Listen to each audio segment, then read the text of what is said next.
y en el mensaje que la iglesia nos quiere dar a nosotros hoy. Que entonces diríamos como el sastre, hoy tenemos mucha tela que cortar. Como el carnicero o el descuartizador, por partes. Y como la gallina, al grano. Y empezamos. Primero, nosotros estamos culminando hoy la octava de Pascua. Y con la octava de Pascua estamos viviendo como un solo domingo en la iglesia. Y un solo domingo de la resurrección. Cristo resucitado que se manifiesta a sus discípulos. Y si hemos ido a la Eucaristía durante esta semana, vemos que cada día se celebra como si fuera una Eucaristía dominical. Y la palabra nos habla como si fuese hoy el día de la resurrección. Es contemplar a Cristo resucitado, y el Papa Francisco nos ha invitado a vivir esta semana como la semana de la alegría. La alegría de Cristo que vive en medio de nosotros. Alegría que hoy de manera especial terminamos llegando a ella con la canonización de Juan 23 y Juan Pablo II.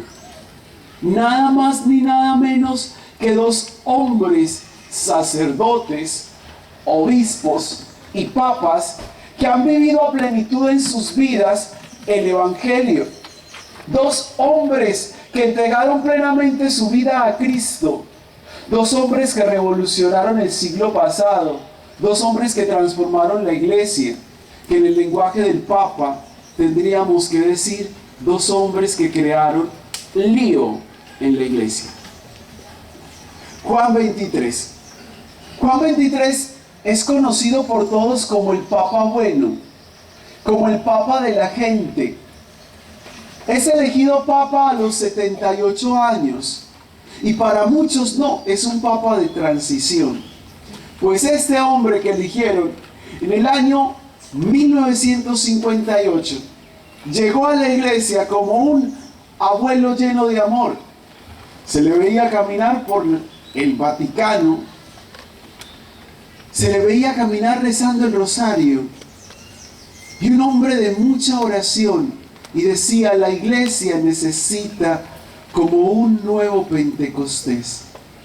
La iglesia necesita como una renovación.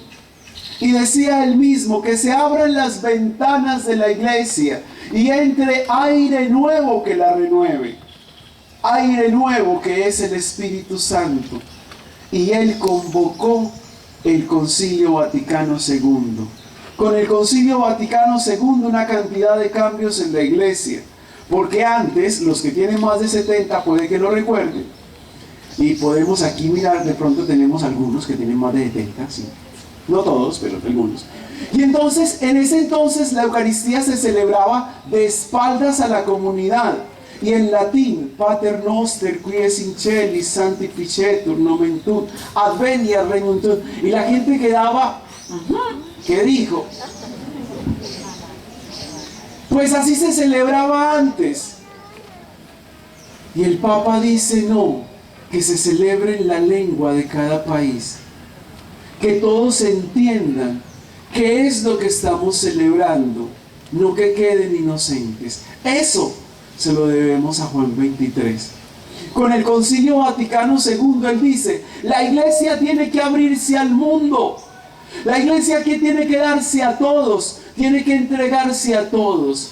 Este hombre, el Papa bueno, que muere en julio de 1963, hizo que la iglesia empezara a dar pasos para entregarse a la humanidad. De él, después vino Pablo VI, está en proceso de beatificación.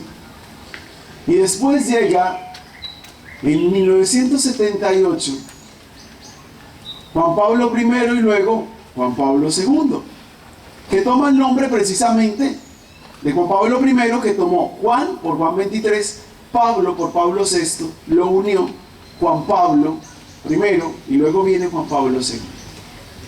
Un hombre que nace el 18 de mayo de 1920. Ojo, descubramos algunas fechas importantes en su vida para que de cara a Juan Pablo II descubramos por qué es canonizado. Y si usted y yo seríamos capaces de hacer lo mismo. Nace en 1920. En 1929 muere su madre y el bebé que viene en camino. La ciencia no está tan avanzada.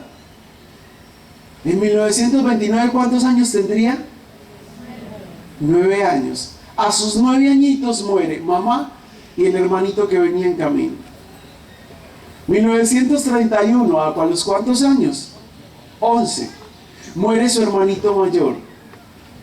Quedó solo con el papá. 1939 empieza la Segunda Guerra Mundial. Y 1941 muere el papá. En plena Segunda Guerra Mundial él queda solo. Me he puesto a pensar, tranquilamente, ¿usted qué haría si a los 21 años ha perdido a su mamá, al hermanito que venía en camino, a su hermano mayor y ahora a su papá? Queda solo, ¿usted qué haría? Maldita sea, ¿para qué seguir viviendo? Si no tengo a mi mamá, si no tengo a mi papá, mejor morirme, que se abra un hueco bien grande en esta tierra y me trague, que me acueste y no me levante nunca más. ¿Qué diríamos usted y yo? ¿Qué haríamos nosotros? Con todo lo que ha vivido podría volverse una persona hasta psicópata, mala, perversa. ¿Y qué es lo que hace? ¿Qué es lo que hace? Al contrario, su corazón no se muere, se llena de amor. De cara a Juan Pablo me pregunto, ¿cuántas veces nosotros nos hemos quejado por cosas más pequeñas? ¿Cuántas veces hemos renegado por cosas más pequeñas? ¿Cuántas veces nos hemos peleado con Dios por cosas más sencillas? Y no hemos dejado que nuestro corazón se llene de amor. Hemos sido creados para amar, no para odiar. Hemos sido creados para vivir en la misericordia, para aprender a darnos y a entregarnos por los demás, no para absorber a los demás. Juan Pablo podría dedicarse a absorber: pobrecito yo, compadézcanse todos de mí, mírenme con amor, vengan a darme en amor, que yo lo necesito. ¿No ven que estoy solo? Pero él descubrió que en vez de quejarse y cerrar todo en sí mismo, tenía que darse. Él descubrió que la vida del ser humano no es para decir: porque a mí, pobrecito yo, ¿qué hice yo para pagar este sufrimiento? ¿Qué hice para que murieran mis padres, mis hermanos? Y encerrarse en sí mismo. Él descubre que la vida no es para encerrarse, la vida es para abrirse y hay que darse a los demás. Por eso, y es declarado santo, porque es un hombre que desde el principio se dio, se entregó y se donó por los demás. Aprendió a darse de una familia de principios y valores, una familia de oración, una familia que aunque a temprana edad lo dejó solo, lo dejó formado en principios y valores. Nosotros no somos eternos, cualquier momento nos vamos, pero ¿cómo formamos a los nuestros? ¿Para que dependan ciegamente de nosotros, o los formamos para ser independientes, para que se vayan? Como Juan Pablo II a los 21 queda solo. ¿Cuántas veces nosotros tenemos hijos que a los 20, 21, 25, 30, 35, 40 todavía dependen de papá y mamá? Bueno, acá no, muy lejos de acá pasa eso. Que todavía están aferrados. Tenía en la parroquia donde estaba antes un señor que me dice: no, padre, es que ¿qué voy a hacer con mis niños? Yo tengo que ver por mis niños y cuidarlos a ellos. El señor pasaba de 70, su hijo menor de 40, y tengo que ver por mis niños. No, hay que formarlos para que se liberen, para que sean independientes, para que aprendan a ser responsables. Nuestros mayores nos educaban para que nacía un niño y que se preguntaban: que mi hijo, que mi hija sea un hombre de bien, sea una mujer de bien. Pero nace un niño hoy y que nos preguntamos: ay, que sea feliz, que no sufra como yo sufrí, que no pase las pruebas, por las que yo pasé, que no tenga que... Y empezamos nosotros, claro, como a quejarnos, ¿no? Nos tocó el peor tiempo de la historia. No, al contrario, hay que formar a los nuestros para que vayan a servir a la humanidad. Y por eso hay que cambiar la pregunta. No es tanto ¿qué mundo les espera a nuestros hijos? Ay, Padre, con el calentamiento global, ¿qué mundo le espera a las futuras generaciones? No, pobrecitos los nuestros, no. Al contrario, ¿qué hijos estamos entregando nosotros al mundo? ¿Qué hijos estamos entregando nosotros al mundo de hoy? Siempre hemos vivido en conflictos vivimos en nuestro país, más aún en nuestra ciudad, y por eso muchas colonias son cerradas, y ahora la nuestra, desde el año pasado, también cerrada. Muchas colonias son cerradas por la necesidad de protegerse, pero no es tanto qué mundo les espera, sino cómo los educamos nosotros, para que se enfrenten al mundo. Es elegido Papa en el 78. De allí emprende a ser un papa, como él mismo quiso que lo llamaran, y el Papa Francisco nos lo recordaba hoy en la mañana, diciendo el Papa de la familia. Quisiera ser recordado como el Papa de la familia. Escribió la encíclica Familiaris Consortio sobre la familia, dando pautas para que la familia se conserve unida, haciendo la voluntad de Dios. El Papa viajero. Por cierto, ¿en qué año visitó nuestro país? En 1983, ya van aprendiendo fechas. Y celebró en la Basílica de Nuestra Señora de Suyapa. Llegó a nuestra tierra. ¿Cuántos viajes hizo? Más, mija. El Papa que instituyó la Jornada Mundial de la Juventud.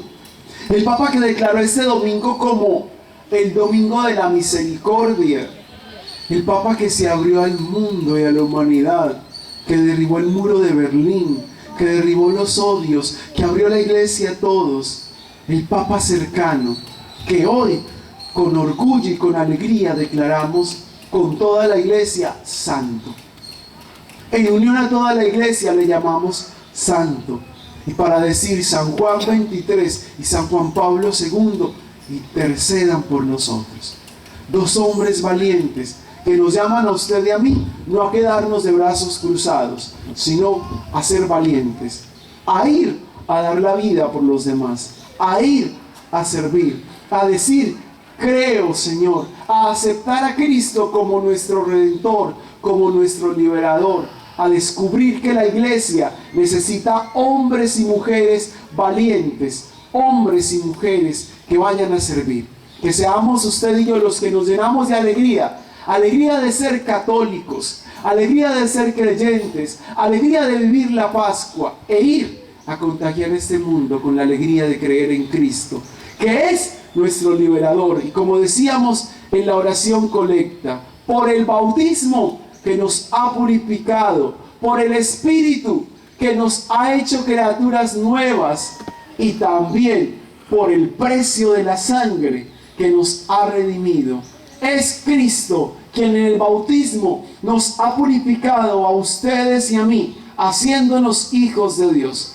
Es Cristo quien nos da el Espíritu nuevo, Espíritu que nos renueva y nos hace criaturas nuevas, que como Juan 23 lo diría, la iglesia necesita que se abran las ventanas, que entre un aire nuevo que la renueve. Es el Espíritu el que las renueva, como un perenne Pentecostés. Y caminamos hacia la fiesta de Pentecostés para pedirle desde ahora, renuévanos a todos.